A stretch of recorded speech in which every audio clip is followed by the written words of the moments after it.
Compassion, fermeté, promesse d'une sécurité retrouvée et d'un Logone oriental arborant les attributs d'une province pétrolière, voilà ce qui peut résumer cette rencontre entre le chef de l'État et les forces vives de la province. Responsables civils et militaires, chefs traditionnels et religieux, représentants de toutes les couches de la population étaient nombreux, désireux d'écouter le message du chef de l'État.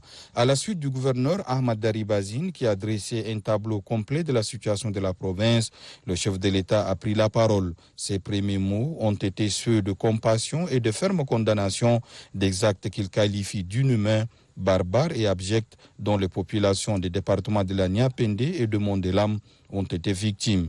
Qualifier les événements malheureux du Logone oriental de conflits agriculteurs-éleveurs, c'est porter atteinte à l'auguste mémoire des victimes, dira-t-il, soulignant que derrière ces actes d'un autre âge se cachent des forces du mal qui ont juste pour ambition de replonger le Tchad dans l'abîme. Ces forces du mal, ajoute le président de la République, ont agi pour créer des psychoses aux fins de provoquer des fractures régionalistes, religieuses et communautaires, des divisions qu'ils entendent installer et exploiter pour assouvir leurs désirs inavoués, tout en s'inclinant devant la mémoire de toutes les victimes. Le chef de l'État s'est félicité de la lucidité traduite par le comportement digne et fier de ses frères et sœurs du Logone oriental qui n'ont pas répondu aux sirènes du malheur.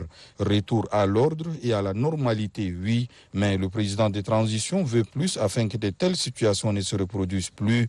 Dans la foulée, il annonce une batterie de mesures pour renforcer aussi bien la sécurité que le développement local.